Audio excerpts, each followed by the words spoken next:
বাঁশ কি তবে প্লাস্টিকের বিকল্প হতে চলেছে? এতগুলো বাঁশ দিয়ে কি করা হচ্ছে দেখুন। বাঁশগুলোকে প্রথমে মেশিনে দিয়ে নির্দিষ্ট মাপে কেটে নেওয়া হয়, এরপর দুই ভাগ করা হয়। এই টুকরোগুলো পানিতে ভিজিয়ে রাখা হয় কয়েক ঘন্টা।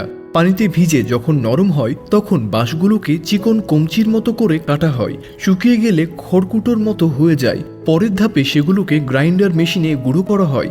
একটি মেশিনের মধ্যেই এই গুঁড়োগুলো ঢালা হয়। তারপর দেওয়া হয় কর্নস্টার্চ, মিনারেল বা খনিজ এবং বায়ো অ্যাডহাসিভ জাতীয় উপকরণ।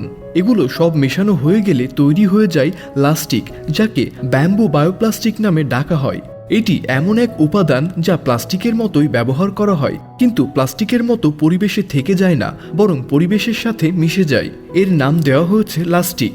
এই লাস্টিক দিয়ে বানানো হয় strong one time plate, lunch box, one time glass, বয়ম, চামচ, কাঁটা চামচ, বাটি সহ আরও অনেক কিছু। এমনকি এগুলো যে পেপার দিয়ে প্যাকেজিং করা হয় সেটিও লাস্টিক দিয়ে তৈরি হয়। অর্থাৎ প্লাস্টিক দিয়ে যা বানানো হয়, লাস্টিক দিয়েও সেই সব জিনিস বানানো যায়।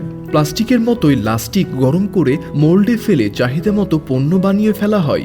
একইভাবে লাস্টিকের পণ্য বানানোর জন্য লাস্টিক গ্র্যানুল বা দানা বানিয়ে বিক্রি করা হয়। তাহলে ফ্যাক্টরিগুলোর পণ্য বানাতে কাজ সহজ হবে। ফেলে দিলে 180 দিনের মধ্যে মাটির সঙ্গে মিশে যায় লাস্টিকের পণ্য।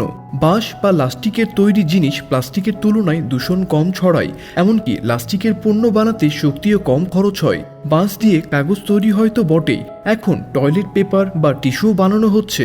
টয়লেট টিস্যুর ক্ষেত্রে যদিও এখন বেশ দ্বিধাদ্বন্দ্ব রয়েছে, কেননা অনেকে মনে করছেন বাঁশ দিয়ে টয়লেট টিস্যু বানানোর চেয়ে ফেলে দেওয়া কাগজ দিয়ে রিসাইকেল করে টয়লেট টিস্যু বানানো বেশি ভালো। আবার অনেকের মতে অন্যান্য গাছ থেকে টিস্যু বানানোর চেয়ে অন্তত বাঁশ দিয়ে বানানো উপকারী, কারণ এতে গাছের ক্ষতি হচ্ছে না আর বাঁশ বরাবরই দ্রুত বেড়ে ওঠে। তবে রিসাইকেল কাগজের চেয়ে এগুলো কোনো উপযোগী সমাধান নয়, কেননা ঘুরে ফিরে বাঁশও পরিবেশের জন্য গুরুত্বপূর্ণ।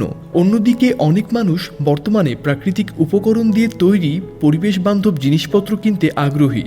টয়লেট টিস্যুও তার ব্যতিক্রম নয়। এই ক্ষেত্রে বাঁশ দিয়ে বানানো টয়লেট টিস্যু কিনতে গেলে আসল টিস্যু কিভাবে চিনবেন তা বোঝার জন্য কোম্পানি একটি উপায় বলে দিয়েছে। আসল ও শতভাগ প্রাকৃতিক উপকরণ দিয়ে তৈরি বাঁশের টিস্যু প্যাকেটে এফএসসি বা ফরেস্ট স্টুয়ার্ডশিপ কাউন্সিলের একটি সিল দেওয়া থাকে। এটি দেখে চেনা যায় সেটি আসল নাকি ভেজাল। প্লাস্টিক সহ বাঁশ দিয়ে 3 ধরনের উপাদান বানানো হয়, যেমন মেলামাইনের সাথে মিশিয়ে বাম্বু মেলামাইন, যা দিয়ে শক্ত বাটি বা প্লেট এসব তৈরি করা হয়। প্লাস্টিকের মতো প্রক্রিয়ায় লাস্টিকের পণ্য যেমন lunch box, one time plate বা গ্লাস বানানো হয়। আবার শুধু বাঁশ দিয়েও বানানো হয় জিনিসপত্র।